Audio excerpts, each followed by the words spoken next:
the Kramer Show.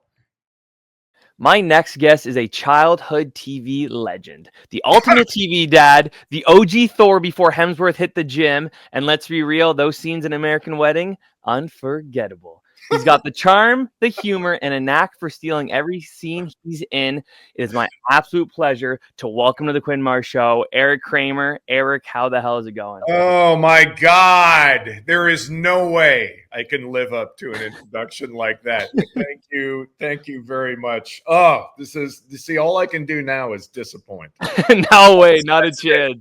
That's Thank all you we again for got. coming on here. This is a really cool moment for me, so I do appreciate it. So normally what I do is go right back to the start of like everybody's just life. So with you growing up in Grand Rapids, Michigan, what was a young Eric like? Did he like sports? Did he like comics, movies? Like what was in that little mind of yours back then? Probably same as now, not much. It was.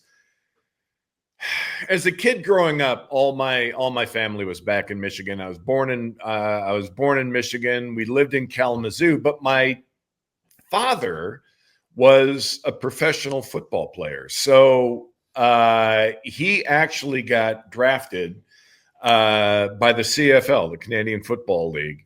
And so at a very young age, like kindergarten,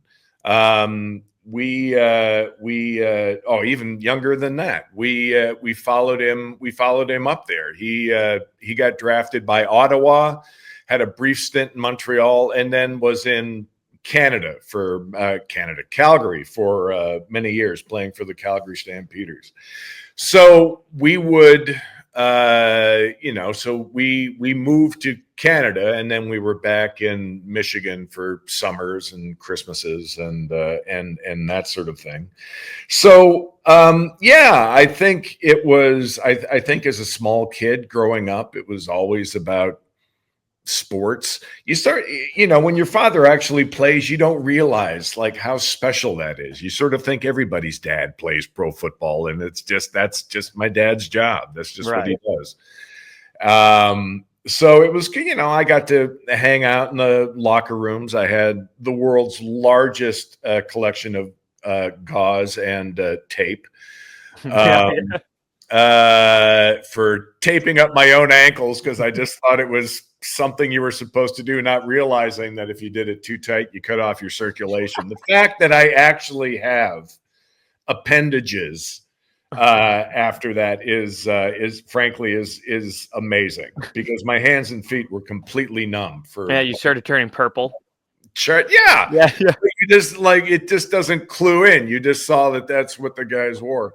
It was all very cool, and I got to take my friends down to McMahon Stadium, as it was called back in the day, and we would play pickup football games out on a real football field, which was fun.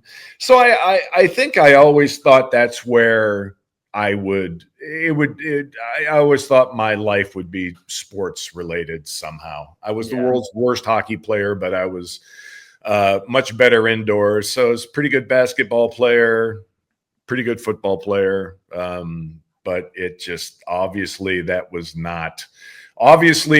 a fork in the road that took me away from that. Right. And for a lot of people who don't know CFL, because I'm from Toronto, so obviously I'll know it, is that it's a lot different for NFL, like schedule wise. I don't know about back then, but now it starts in the summer and ends in like November. So that must have been weird for you then, like, because it's so different from, let's say, the NFL. Right. I mean, it was, plenty of freezing cold games. So, nobody had domes back then. So, you were still playing football out in the middle of winter. So plenty of games, completely frozen to the little wooden seats we had. Yeah, exactly. I feel like that now going to Argos games, and it's 45, 50 years later, and it's way different. What kind of, like, with your dad playing football then, what kind of career does your mom have? Because, like, obviously she had to watch you and your sister. So, like, how did that work out? My mom was a homemaker. Nice. for many years until my sister and I got a little older, and then she wound up just sort of putting herself out in the workforce. She was she worked in sales in a women's clothing store. I want to say Dallard's, if I remember that right, but worked down at the mall. And then when my father set up his own company, she went to work there, and the two of them worked together. What was the company? He actually he kind of inherited. My father had like a consulting business, and he sort of, I guess the word is not inherit, but was handed an office coffee supply company. He had a friend who had this company, and was like, my dad's name was Roger, who just sort of went, Raj, I can you help me out with this? Can you do something with this? And my dad wound up turning it around, and that became my dad's business. It was Aroma Coffee, Brazilian coffee sales, and he made a very good living at that for many years. That's so like the difference there between playing in the CFL to owning this company is like, right. It's just so different. That's interesting. And correct me if I'm wrong, but your dad just stayed in Edmonton for the remainder of his life, correct? Yeah, when he got out of football, and you got to remember, back when my dad played, a lot of these guys had summer jobs. Mm-hmm. Because football, it wasn't like they were making a ton of money playing football. And so his summer job was, he was sort of in the concrete business. He was sort of hired on as an executive and oversaw, a bunch of construction projects and that sort of thing. And once he got out of football, he had a couple of things that made him retire early. One was he got his knee completely trashed in the very last game he ever played. No. Which was sort of a signal that maybe I should get out of this. Yeah. It's really just, he got hit with a chop block, something in the first half of the game. They took him into the locker room, taped him up, shot him up, like numbed his knee up. And then he went back out and he played on it in the second half and completely tore it up. Oh my God. So that was sort of an indication that, yeah, maybe he should retire. And then he was offered a better job in Edmonton if he got out of football. So we moved from Calgary to Edmonton shortly after he got out of football. Got you. Then with like you being like so obsessed with sports, where did the interest in performing come from? Oh my God. I had to go to theater school to get all my football injuries. With all the injuries I played, the worst thing I ever experienced was like a rolled ankle, That's not bad. That's not bad at all. Never really got hurt, banged around, bruised up, whatever. But really just sort of escaped any kind of injuries. So first year theater school, BFA program at the U of A. Yep. We actually had a fairly athletic class that came in, and we all started dropping like flies in dance class from knee injuries. So I tore up my sort of pulled my knee apart on my right knee, and then it did some damage to my left knee. But we were all, I was getting linebacker injuries in dance class and theater school. So I came out of 4 years of theater school with more injuries than I ever did in any sports I ever played in my life. That's so funny. Why theater over, like, at the time, television? or movie? Well, I think the idea was Transition. well, no, I mean, I went into like back in Canada. Uh, Canada was mostly a theater dominated community. I think you always had like film and TV in your head when you thought actor, but it wasn't, those opportunities really weren't available where I was going. But I had fallen in love.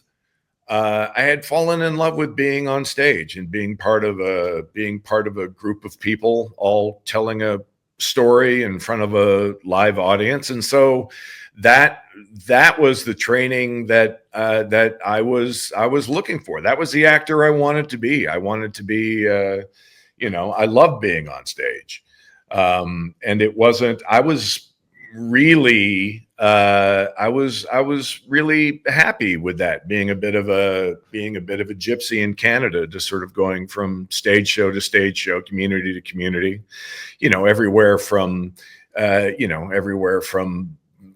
Fort McMurray, Alberta to, Vancouver, Toronto, I actually had I was actually very happy with my life, and just, LA was just a complete fluke. Yes. Can you please tell this story? So I was listening to you on Bradley Perry's podcast from, I think it was about a year and a half ago. And you told a story about literally going from Canada to LA within like hours. Literally my life changed in 24 hours. Can you please tell a story? This is crazy. So I did, I did a dinner theater show back when Stage West at the Mayfield Inn did, they brought up the American Celebrity. You did a dinner show, great pay, by the way, like one of the best paying gigs for like a local Canadian actor at the time. Yeah. So a fellow by the name of Gary Sandy from WKRP in Cincinnati, Google it, came up. All these references seem very fresh in my head, and then I suddenly realize, oh, yeah, that's how old I am. It's okay. So he came up. And we did a play together called The Foreigner. And we got along fine. I wouldn't say that we were like great friends, but we all hung out and had drinks, and it was a really good time. But the show ended. He went back to LA. I was in Canada, and then we were touring with the Rocky Horror Show. And started out in Calgary, wound up in Edmonton. We were supposed to go to Toronto. And the way I remember it, they had a water main, like the week that we were closing in Edmonton and then getting ready to go to Toronto. They had, I believe the story is they had a water main break or something in the theater in Toronto. And so they couldn't take us. And so we had nowhere to go. So all of us that thought we had all this work suddenly realized we were out of work. So we get to the weekend, we do the final weekend shows, we do the Sunday night show. Goodbye everybody. Show's dead. Whatever. Monday morning, I'm viciously hungover, and the phone rings, and I pick it up, and I go, hello, and he goes, Eric. He says, Gary Sandy. Gary, hey, what's going on? What's happening? He says, listen, he says, I'm down here in LA. I'm down at La Mirada. I'm doing The Foreigner. And the guy that's playing your role just got fired. I told the producers that you're an American citizen, you know the show. He says, would you want to come down to LA and do a show for 3-4 months. He says, can you do it? And I said, well, just so happens, Gary, I've been unemployed for the last 6 hours. So yeah, no, absolutely. So he puts me on the line with the producers, and we make this sort of quick deal arrangement, whatever. They buy a ticket on that afternoon. I'm on a plane to Los Angeles. Gary picks me up, was nice enough to put me up in his guest house. And I was at rehearsal the following Tuesday morning. That's insane. Had you ever been to LA at the time? No, first time. I mean, I had been through LA to get to other places, but I never spent any real time in Los Angeles. And by the way, had no desire to try and go there and make it. I was completely happy doing what I was doing. That's insane. So literally within the span of 24 hours, my life completely turned upside down. And even then I just thought, okay, this is great. This is sort of a little adventure. During that week I had, there was a show that asked me to be a part of it in Vancouver, blah, blah, blah, all the rest of it. So I still was convinced I was like coming back, and this was just sort of a great, lucky little break. And then Gary's agent saw me, and him and I talked for a little bit, and then he sent me out during the run. He sent me out on just an audition. He says, if you're around, go do this audition for some sitcom. I got it. I got the role, but couldn't do it because it conflicted with the stage show. So I guess that must have made an impression on Gary's agent. And about 3/4 of the way through the run, because we did this run, everything was sort of ending in December. And his agent said, there's this thing in January called pilot season. Maybe you want to come down and give that a go and, see what's. And it's just, sometimes you just think that, maybe fate is opening up the doors and is like pushing you very hard through them. And I thought, the opportunity is just, it's too convenient. It's too ridiculous. I will always be kicking myself for not having tried an adventure like this. So I went back to Canada, got out of the shows that I was in, actually put a buddy of mine in the role I was supposed to do. And came down, and the first audition I went out on was for Thor in the movie of the week with the Incredible Hulk Returns. And landed that right out of the gate. And so that, did you not feel like you had like a horseshoe up your ass or something at this point? Oh, completely. Like, I would love to be the biggest, most pompous asshole in the world and sit here and go, well, when talent shows up in the room, they recognize it. And hey, no, it's nothing like that at all. 99% of this business is just luck, flat out luck.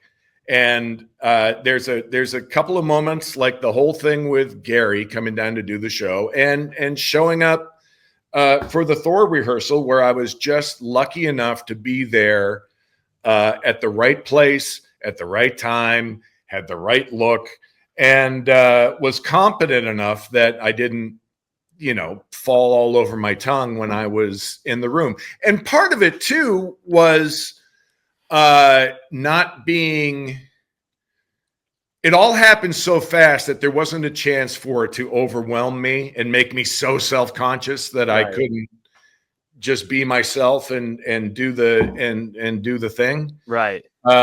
But yeah, so I landed that, and then next thing I knew, I was, buying a filing cabinet and had an apartment, and it's just been a roller coaster of a career ever since. I do want to say, I didn't say that as if you didn't deserve the roles either, Just so you know. No, dude. Listen, podcast. I even back then I could have, and certainly with the guys that I've met, I could have easily given you 10 other names that could have done it. I think it was just timing. You know, I think it was. I think with me with that role, like I came in at the end, like they're still looking for this guy, and so when I showed up, it was a very quick run to getting cast because they'd already been through a bunch of people. And that is absolutely not saying I was better than any of those guys. It was just whatever happened, whatever the momentum was, whatever the connection I had with the producer, whoever, however, whatever, it was just fortunate enough to fall in my favor. I saw that picture of you, Lou, and Stan Lee, and that is the coolest picture in the world. Oh my God. Meeting Stan Lee. Are you kidding? Yeah. Like it was so many great things happened during that. And again, it happened so quickly that it was just like, I wish I'd had a little more time to just sort of go, wow, you know, like Bill Bixby, truly one of the greatest human beings greatest, warmest, most generous human beings I've ever met. Lou was great. Lou was fun. And, you know, we could still, you know, F around with each other and joke with each other. And you know, it wasn't like we hung out, but, you know, we would always sort of run into each other and stuff. It's cool to say, man, you're part of the Marvel Cinematic Universe. A very tiny little sliver of more than a lot of people. You got something. Now I just wanted to move on to something because some of the shows you've been part of, just one episode, it's a crazy like list. I was just telling my mom before I started doing this, I started naming off the shows and she was surprised herself, like, holy shit. Like the one that really stood out to actually my fiance, because she used to watch this with her grandma, I'm not trying to age you, is Murder, She Wrote. Oh, so, yeah. You were on there, were an episode. Did you ever get to interact with Angela Lansbury at all? Oh yeah, we had scenes together. That's so cool. One of them I was dead, but we had scenes together. Hey, that counts. And that was, oh my God, that was the first time I worked with Bo Svensson on that. The guy from Walking Tall, Google it. And he made me look, he was a big red oak tree of a man. And I'm 6'3" back then. I was 230 something pounds. And that guy made me look 4 foot tall. Like they did shots with him and I together where literally they're shooting to get an over the shoulder shot with him. They're looking down at me like this. And I'm sort of looking up over his shoulder, which in itself was weird because I very rarely had to do this. So my neck was like, what are you doing? What? Yeah. This is not how we stand. But yeah, he made me look so small. Yeah. And he was, I mean, just, I loved that guy. But you want to talk about, you just want to talk about guys that can play heavy and really strong, like lead, like I'm the guy that's going to save the town characters like that. Right. Bo Svensson was it. That's so cool. And in that like list I was looking at, just like a handful was like Roseanne, Growing Pains, Cheers, Seinfeld, Blossom, Ellen, Mad About You. I can go on. Was there like one show out of all of them that really like stood out? Again, I know there's a lot of them, but there's a ton. They all stand out for their own reason. Roseanne was the second job I ever got in LA. No way. Okay. And that was my very first sitcom, my very first multicam show. And I was part of their first 13. So when I was there, I think it was episode 11, something like that. And they were all waiting to hear about the pickup, but they knew they were doing good in the ratings and everything else. And that was seriously like the warmest group of people because they were just sort of at the beginning of that run. And I have to say, Roseanne was fantastic. her and I had some really nice just conversations backstage, waiting to make entrances and stuff. Yeah. She would, she was like, could not have been any more humble, and was just like, she says, believe me, I know the people that are around me here. She says, I've just never been so grateful to have, people be a part of it. So it was all, for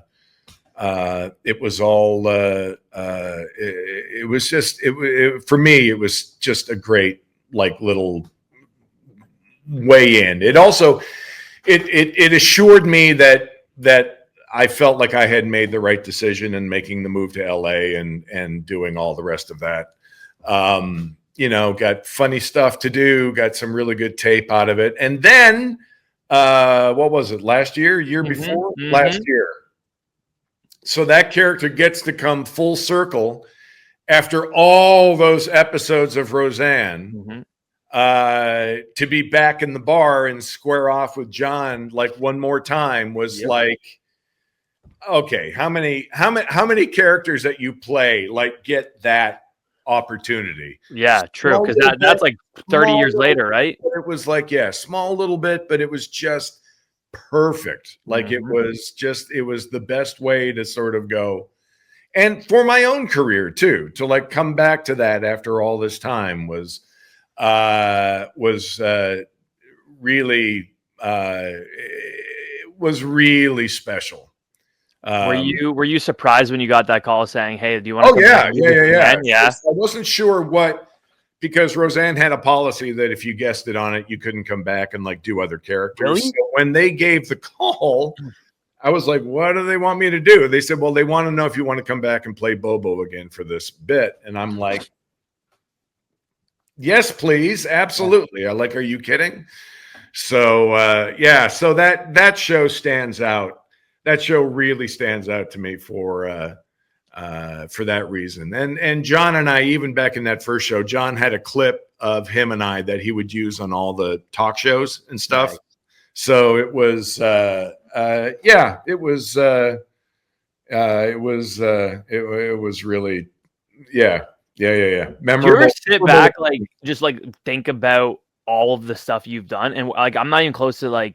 No, I've forgotten most of the stuff that I've done. Honestly, people remind you like the Good Luck. There are Good Luck Charlie episodes that for some reason, I don't know why social media or YouTube especially like throws my own work at me. I'm like, because I don't watch myself. I hate it. Really? Oh God, I hate watching myself.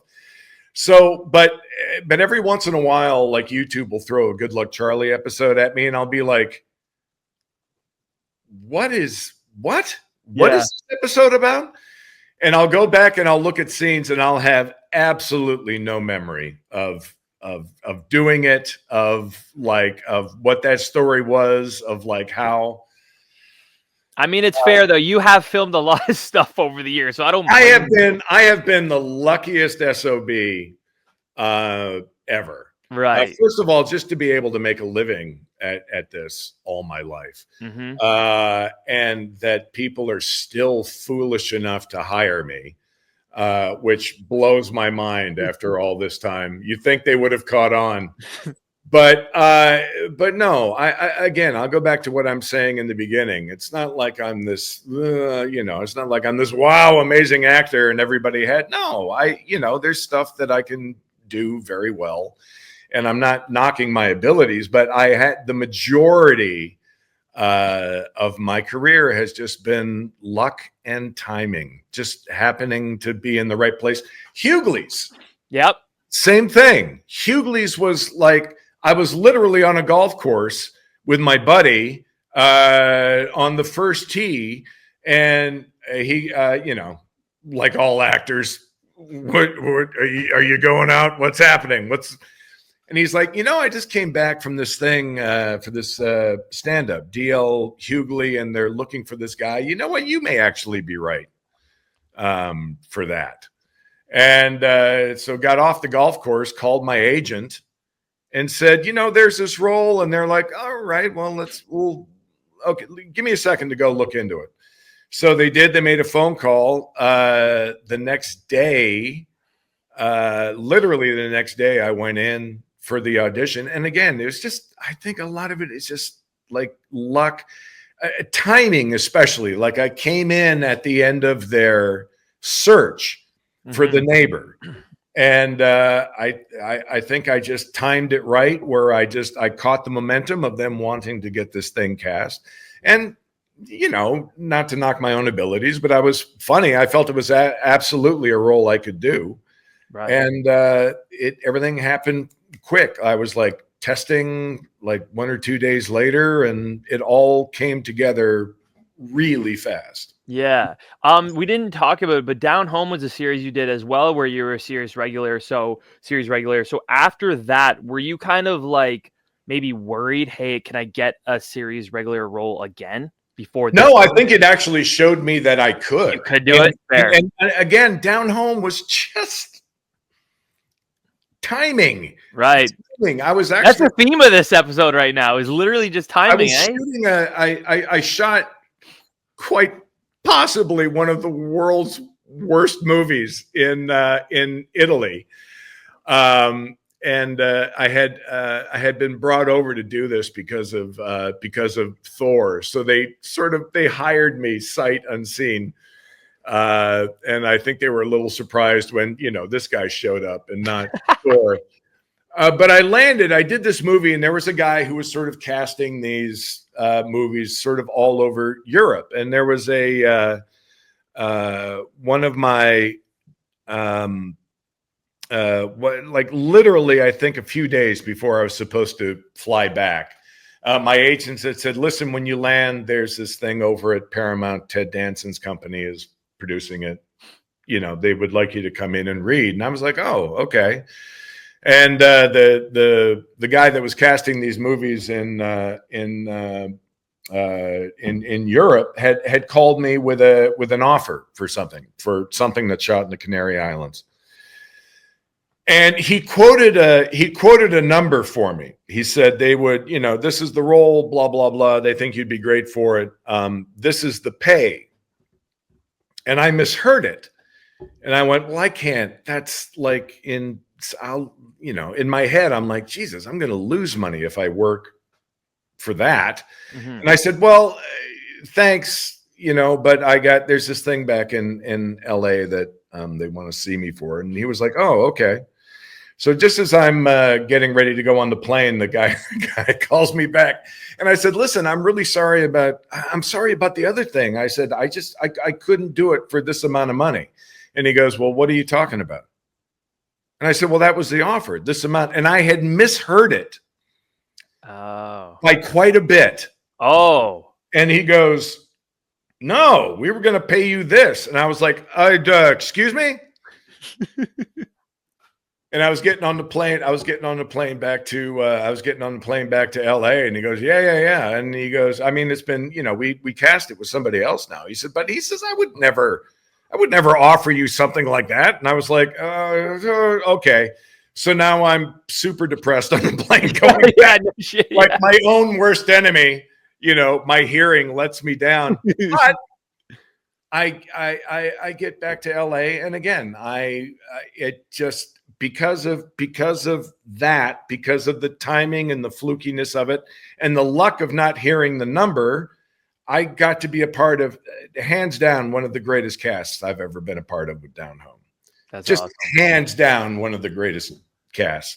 Ray Baker and Getty Watanabe and Dakin Matthews, Judy Ivey, yeah, truly not only one of the best actors I know, but truly one of the greatest people. You know, Tim Scott, God bless him. I have never had so much fun doing a show like that with people that I respected.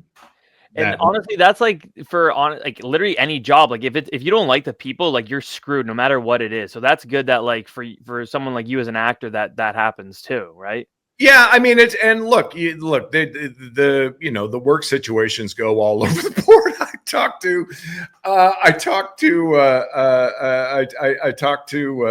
students in acting schools and that sort of thing. And the line I always love is, how do you select your projects? And I went, how do I select my projects? I'm like, I like to pay rent. I said, I'll take it. I said, have you seen my resume? How selective do you think? I said there is a really slim percentage of actors in this. I mean, in the union itself, like close to 90% of actors can't make a living, especially now because the money's all gone. That's crazy. Can't make a living as an actor and have to have secondary and sometimes thirdly, but I've lost the English language. two or three other lines of income, maybe. Yeah. Does that make sense? Yeah, that's why I'm an actor, because I'm so good. I won't correct you. You're good.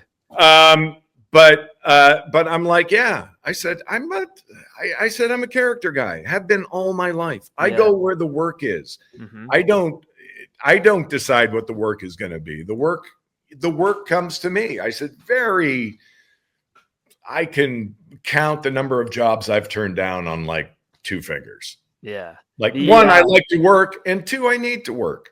Well, true. I mean, it does come down to obviously the needing, but at the same time, if you're not enjoying it, you're kind of screwed too, no? Yeah, but then you sort of realize how lucky you are to have a gig when so many others don't. You know, like you really make it. I've never understood. I understand getting passionate about the project itself sometimes, but I've never understood actors who complain about having a job. Yeah, no, I like that. That's a really good mentality to have. You're talking about like talents you have and talents you don't. One I didn't know you had was singing. So I don't sing. Hold on. Listen. I read about this movie that you're in, Robin Hood, Men in Tights, where you literally sang and danced. We danced. You sang. I heard you singing. We didn't actually sing. What? No, that's all lip sync, my friend. God. That's all background singers. Fine, you can dance. How's that one? Lie to your face and go, oh yeah, no. We that's who we are. I'm a song and dance man. You did dance. No, I'm there's a reason Good Luck Charlie didn't have me sing a lot on that show. No, I've done. I mean, have I done musicals? Have I sang? Yeah. But I'm not. It's not. You know, nobody ever went. You know what? We need a singer. Get that Eric guy. Oh God, that's funny. I'm into character singing. I'm into putting. Singer. No, fine, never. dancer. I'll say dancer. In that movie, that cast is crazy. I mean, you had a young Dave Chappelle. You have Dom DeLuise. You have Mel Brooks, who obviously directed it too. And for those who don't know, Dom DeLuise had a son named David DeLuise. And there's always been this like good competition, which Disney Dad is the better one between Bob Duncan and Jerry Russo. So the fact that you worked with Dom and then you worked with David was pretty cool. And then you guys ended up being on the same network as well. That's a long-winded way of going into Men in Tights. So can you explain this movie? Because I know it's like a spoof movie. Before really spoof movies were a big thing at the time either. Right. And again, young Dave Chappelle, which obviously was massive. Yeah, I mean, Dave, who that was like his first movie, I want to say, super young, by the way, and like obviously just the GOAT when it comes to stand-up comedy, but was a little, a little all over the place on set, understandable, but you would go and watch him do stand-up at night, and you would just watch him riff on things that happened that day, and you realize you were in the company of greatness. You realized, like, wow, like, holy cow, like this kid is really something else. So cool. and just, super nice guy. We all just laughed our butts off on set. The greatest, the world came down to visit, from Sid Caesar to Kevin Costner would come down on set. So you would just sneak over to Video Village, and you would just sit in a chair, you would shut your mouth, and you would just let everybody tell stories and joke around and talk about, where they came. I mean, that's a generation of Hollywood that you will never see again in your lifetime. Yeah. Like with Dom, did you ever ask him about Cannonball Run or anything like that? No. As much as I sort of wanted to fangirl out about that stuff, it was just great to let him. I mean, he was great on his own without being prodded. Right. And that was sort of the thing too. Like, my thing was just sit there, respect who they are, and let them share what they want to share, as opposed to feeling like I was on them about, so when Burt Reynolds would hit you, is that like, you know what I mean? That's fair, because like you said, like, I'm sure he would have gotten that all the time. So if you could just be the one guy that didn't, or one of the few that didn't do that, he probably respected that too, quietly. Just let him just have a conversation, and then whatever you can learn and and get out of him, all the better.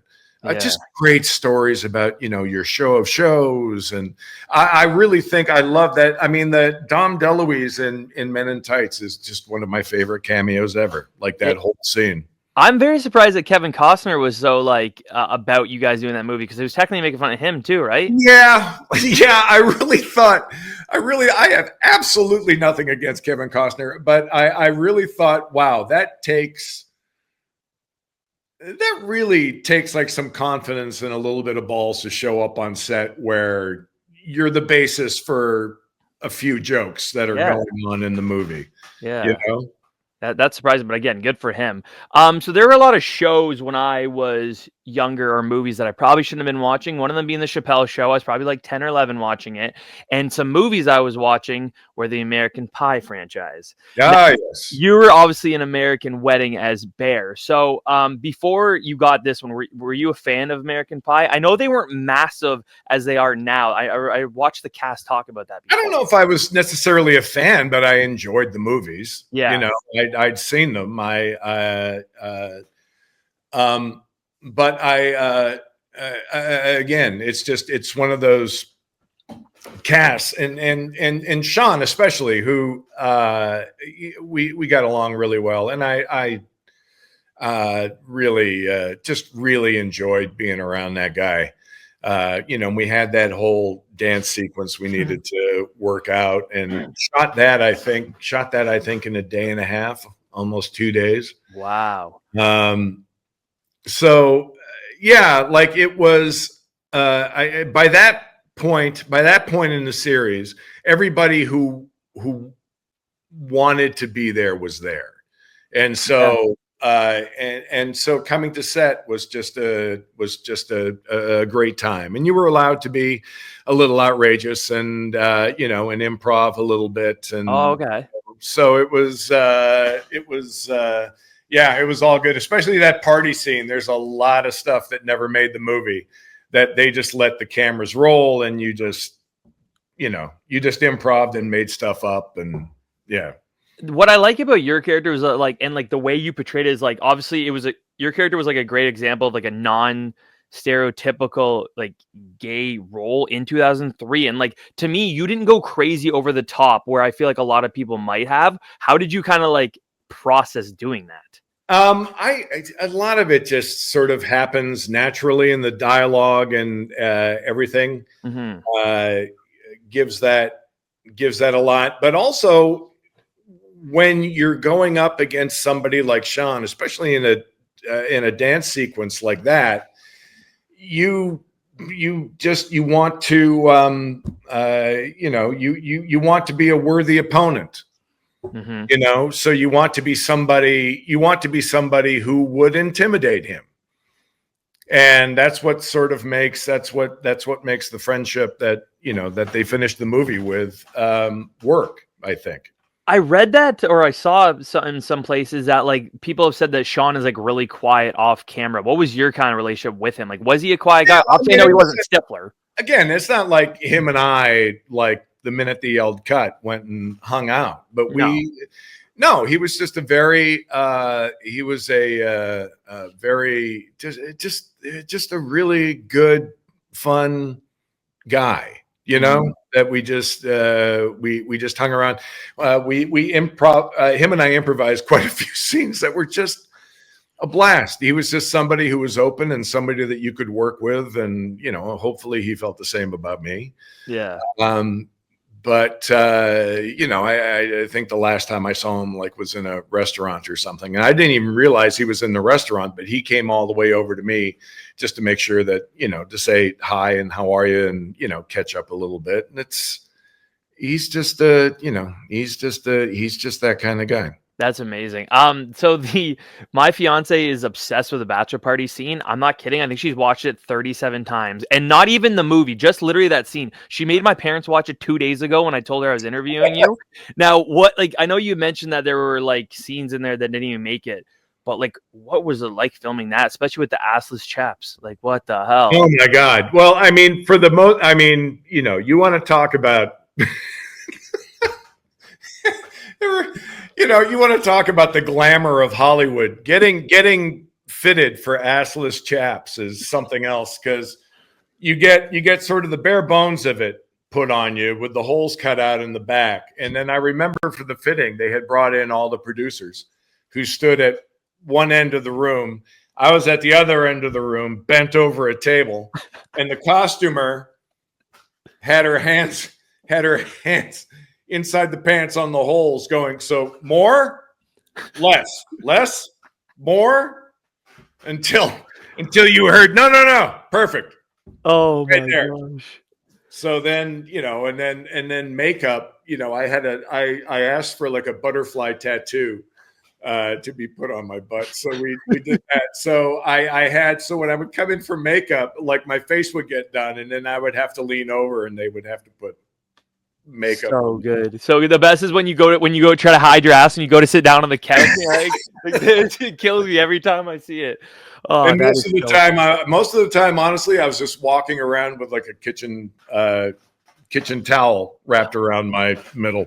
That's so funny. Okay, I'm gonna fast forward a little bit. I know I'm taking a lot of your time, so I really do appreciate this. But obviously, Good Luck Charlie. So at the time that you joined Good Luck Charlie, or you auditioned for it, you had, I think, 20 plus years under your belt. So like, what was like a Disney audition like for you then?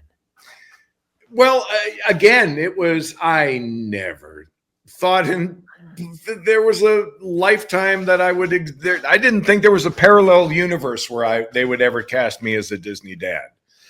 But I remember I went in and read the scene. I remember telling the writers, everything came out so naturally because I said, I just said this to my own kids, you know, the morning before I came here. So I really enjoyed the scenes. It was fine, but it was an incredibly long process. Like, I remember I had gone back a couple of times, and then there was like a couple of months of not hearing anything.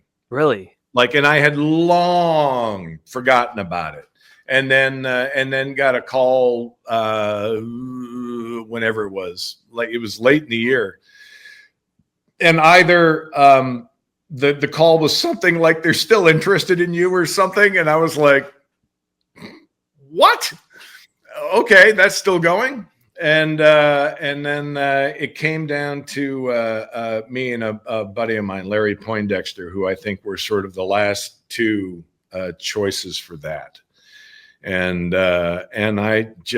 Larry's just a great actor, super funny. And I think I was just goofier looking than he was. I think it was easier to write jokes about me, not for me, but about me, right? And maybe it would have been for Larry. And obviously, besides Lee, like it was, of course, a younger cast. Like you had Bridget, Jason, Bradley, and Mia. And at the time, it was kind of cool because really the most known one in the younger group would have been Jason. He had Corey in the House, Minutemen.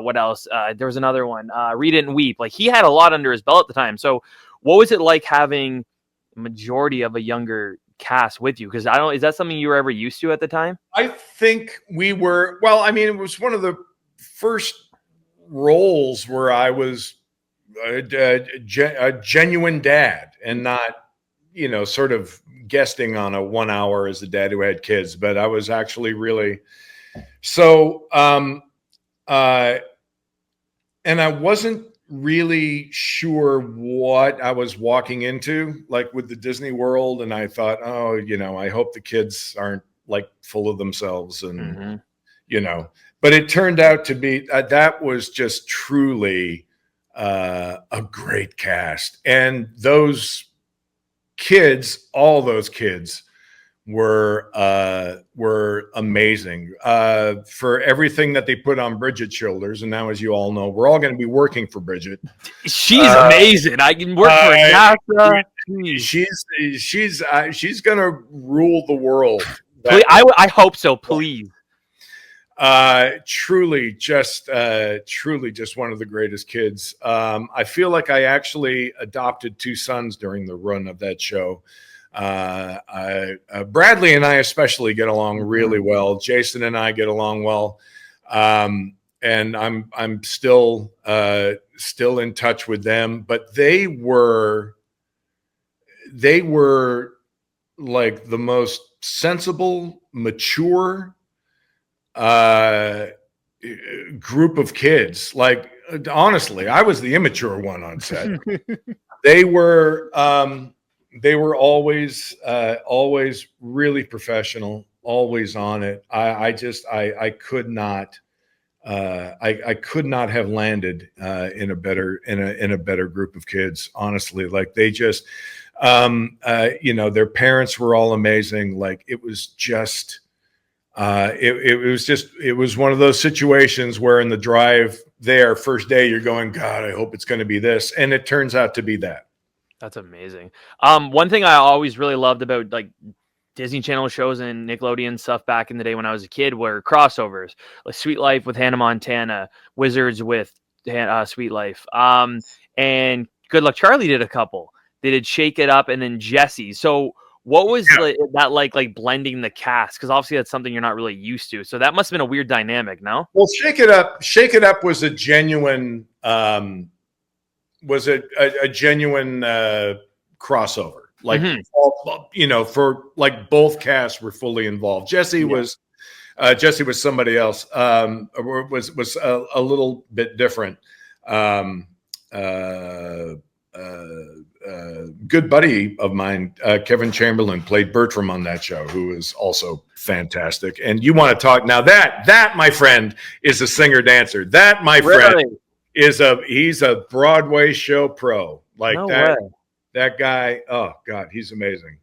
But yeah, so it's always interesting because both shows want to try and maintain who they are, when they cross over. And I think the one thing I was always really proud of with Charlie was that I felt we were a genuine family show. Like I felt we could have been on Friday nights at 8:30 on ABC and, run forever. Cause I just felt like for the most part, we had our banana peel episodes and, where maybe we strayed into some foolishness, but for the most part, we were a show about a family with family issues. And because of that, I always thought we were a show that the whole family could watch together, and find something, find some common ground, find something in it that, represented their home. Really proud with a lot of the stories we had. So it was never an issue crossing over, but it's always interesting to sort of watch when worlds collide a little bit. Literally, yeah. I that's one of my favorite like things about honestly TV in general. Like I said, like I remember Fairly Odd Parents and Jimmy Neutron did a crossover episode when I was a kid. I thought it was the coolest thing in the world. So Yeah. and I never really thought about that you do really got to make sure that like your show stays your show as you're interacting with the other ones. And because of that, I think you always look at it as a one-off. Right. You know what I mean? Because you never reference it ever. Oh no. No. You know, it's not like you cut to a scene where, you know, they're on the phone with each other. Yeah, it's true. It's just sort of that one time, really fun, let's see where this goes. Yeah. Episode. And speaking of that, like a lot of Disney shows, a fair amount of them got movies. A lot of them, though, seem like they ended the series with the movie. You guys were different, though. You guys did it in like basically the middle or closer to the end. So yeah, like how did that work for you guys? Well, we did the Christmas movie 1 year, 2 years into it. Yeah. What? First year? Oh my God. I think you guys are about halfway through it. I mean, that's yeah, and we did it, and it was weird because it wasn't our guys that wrote it. And so again, the movie whereas that crossover felt like a one-off, the movie really felt like a one-off. Yeah. The movie really felt like we were leaving our characters back at the series for a little bit. And that's weird that your guys didn't write it. They had another, you know, whatever it was, 13, 16 episodes. Fair. They had to write, you know, and the movie was sort of a commitment with Disney. Mm-hmm. And so this is why I think it happened after the first year, because, and nothing against the guys that wrote it, it just never really felt like our show, you know? Right. And and again, that's absolute credit to our producers and writers on our show that they gave that show such an identity, you know? Yeah. And it must have felt weird though, like shooting a movie, but as Bob Duncan, because obviously like the way sitcoms are filmed are different than movies. So that must have felt a little odd. Well, and it was weird for the most part that the family wasn't together. Well, yeah. And you and Bradley were barely in it. Yeah. You know, like we had, I mean, it was such a divide. I mean, part of what was great about doing that show was everybody got to come together during the day. What are you doing? Blah, blah, blah. That movie was just like, okay, this is our downtime. So the boys and I would go off and play paintball. Yeah. And, you know, the girls would go off and, you know, do their thing. And we just never really, with the exception of a handful of scenes, we were never really together as a family. Yeah, because it was like it was Bob and Gabe, and then PJ was with the grandparents, and Teddy and then Lee were off doing their own thing. So yeah, it was weird how everybody was split like that. Yeah, so so that was that was a little weird. You know, as far as as far as where we were shooting and all the rest of that, I had a great time in Utah, had an absolute blast. But yeah, the movie itself, I would say was, it was a one-off. It was a one-off. The last thing on Good Luck Charlie, and I'm going to be annoying and I have to ask it. If the show came back today, where would Bob Duncan be? Would he be retired or would he still be working, you think? Oh no, Bob Duncan is going to work until he drops. I think I think with, driving cars through the kitchen and, the house falling apart, he probably has a mortgage. He's probably so underwater on his mortgage right now that retirement is just completely out of the question. It always surprised me that they never ran with a spinoff with Mia. I know. I always saw like there was names there that were like thank you Teddy, or if it was like Mia doing it for the Toby, like Toby. It makes like, so much sense. I always thought like Mia should be making the videos for Toby, especially right now at the age she is. She's the perfect age right now to do it. Or that or that she's going through the tapes and they are helping her get through Like Right. she has, whatever issue she's having at school or wherever she's at, like she's finding advice from Bridget in the tapes to help her deal with it. And there's been no talk about anything of the sorts, huh? Oh, no, nothing. That's No, weird. we haven't heard word boo since we closed the doors on our dressing rooms. Yeah, so like I'm 28, almost 29 now. So I was watching the show when I was like probably 14. I would watch that new one right now. Yeah, it's like 13 years. I have to say, you want to talk about a show with some staying power.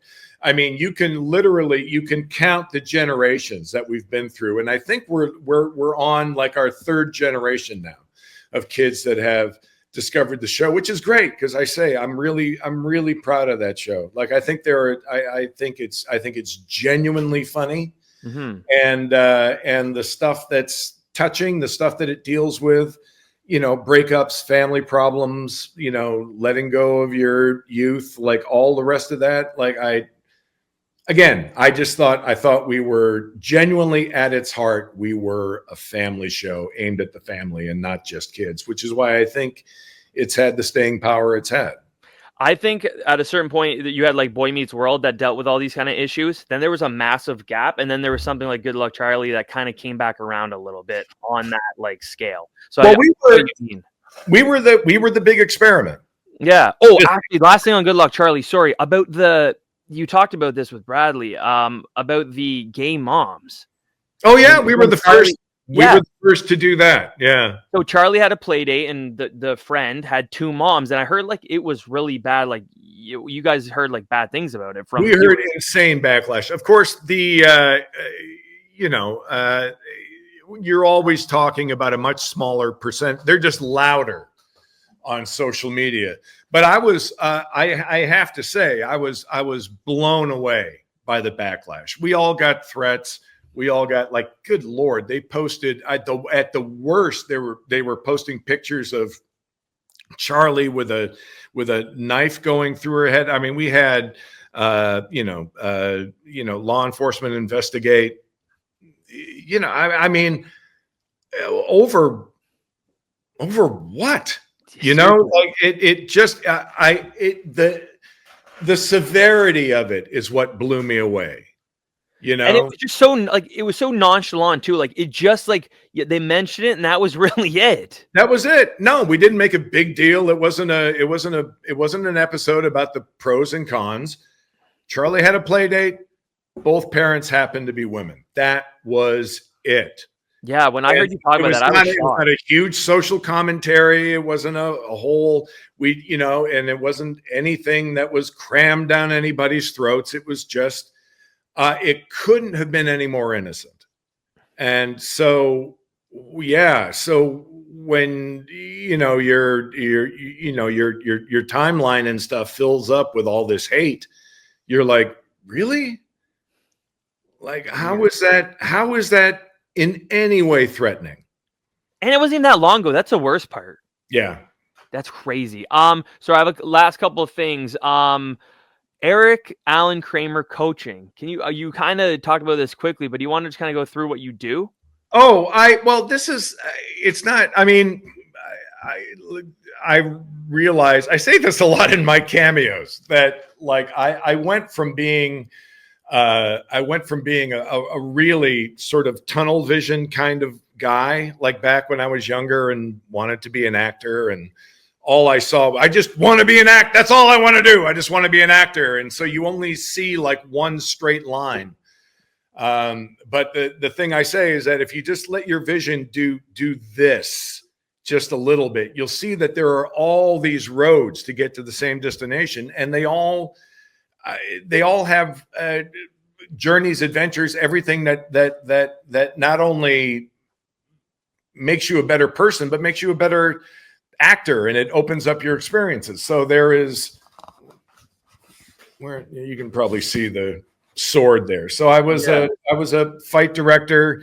I love writing. I love directing, improv. And then during COVID, when everybody was locked down, a buddy of mine who was actually Will Scarlett O'Hara in Men in Tights, Matt Peretta, also another talented SOB, was teaching an online class. And I had taught a ton of workshops and had done, Q&A with students and had gone to acting classes and stuff. So it wasn't anything that was foreign to me. And he said, "You want to sit in?" And so him and I sort of back and forth would teach these monologue scene classes online. They wound up sort of becoming like self-tape classes, which, is all we do now. So yeah. And then that just sort of out of that, I picked up a few students. That sounds like I was actively pursuing it. I wasn't. It just sort of, people just sort of kept coming to me for advice and stuff afterwards. I had some friends in Canada. So I wound up having some kids and some adults actually in, out east here in LA and up in Vancouver, who I just sort of worked with online. And so the whole coaching thing became a natural progression for that. So it's just, again, it's not, I don't profess to know everything. It's not the be all and end all. But I work with students in a way that I know has worked for me, and I try to get a feel for how it works for them. And it's everything from scene study, character work to, how do you do a self-tape? How do you do like all of that? So, and it's been fun, and it's, it's kept me busy enough as far as something I like to do on the side. It's really, I have to say, it's been really fun aging into mentor. Right. That's cool. That is cool. Once you sort of get enough life experience, enough acting experience under your belt, it's nice to be able to work with the next generation coming up and just be able to share your own experiences. And if it works for them, great. If it doesn't, then they can add something else. Again, it's, the great thing about acting is, one, you will never be perfect at it. You will never get to a point where you go, I've reached it. This is the pinnacle. I know everything. You don't. It's like golf. Like you will never have that swing. Like it is an education. It's a learning experience that you are on for the rest of your life. It really is a lifelong education. And there is no one way to go about it, no one way to look at things. And we all become better actors by, I think, working with other actors and experiencing other ways of looking at things. It's always, and at the heart of it, it's always great to have another set of eyes look at what you do. Yeah, get a second opinion on stuff too, and that clearly shows that you know what you're doing if people are coming to you for advice as well. Yeah, I think it's I'd like to think I have something to share, and again, it's like that has been my philosophy. Is like, let's get to work, and if it's working for you, great, and if it's not, then we tried. Exactly. Two last things. One, I'm going to start a petition for you to bring back your cooking show on YouTube. It's been over a year. What the hell? That is actually that is actually happening. I'm talking with a buddy right now that I've been doing a couple of Star Trek podcasts with. Oddly enough, John Weber Internet Thingy. This guy, I love John Weber. I first met him. He was like my neighborhood friend on the Hughleys. Oh, okay. And we've been friends ever since. Another great big character actor, dabbled in the wrestling world for a while. Oh. We actually have a script we're working on together, a kind of Romeo Juliet thing, but it happens in the wrestling world. And okay. But the thing about the cooking show was, in the beginning, it was fun, and it's just me. it was just me, like cooking, editing. And what I discovered is, and it's the same problem I have as a writer, is I'm way too effing critical of my own stuff. So while sort of shooting was fun, cooking was fun, like the whole idea of editing and putting that together really became work because I couldn't let it go. Right. Like I couldn't edit something together and go, oh, boom, here we go. I was always finding something wrong with it, a beat I didn't like, and it's always the things that no one else would notice except for you. Yeah. And so editing took forever. And I would find myself at 2 a.m. trying to sort of fix beats or, realizing I had lost information. Wham, wham, wham, wham, wham. Poor me. Yeah. But my point with that is that it became exhausting. And so I shut it down for a little bit, but now I'm talking with my buddy Weber, and we're going to bring it back, but it's going to be him and me together so that there is somebody to bounce stuff off of. And he wants to learn what I do anyway. So it'll hopefully be funny because he's hilarious as anything. And hopefully I can just hand off the editing to him because he loves doing that. And that would free me up to keep this thing going. Because that's the other thing too, is trying to shoot that while you're working. Like, I'll come back to the hotel room or home or whatever, and then I've got like the next day to work on. The last thing I want to be doing is like trying to, Fair. Sorry, I lied. There was one other thing, was that Kai Cenat stream. How the hell did that come about? That thing was so sick. Oh my God. I'll tell you what, so I get a text from Bradley. And I shouldn't even reveal this, but I knew who he was, but I didn't know who he was. Like I didn't know the reach. Do you know what I mean? Crazy. So Bradley gives me this text and says, my manager got a hold of me. He wants to do like a Good Luck Charlie reunion. Evidently they're fans. And I went, yeah, okay, that would be fun. Thinking I was sort of walking into, like a well-known podcast. No idea the worldwide reach that this guy had. And so we went and we did it, and it was fun. And they were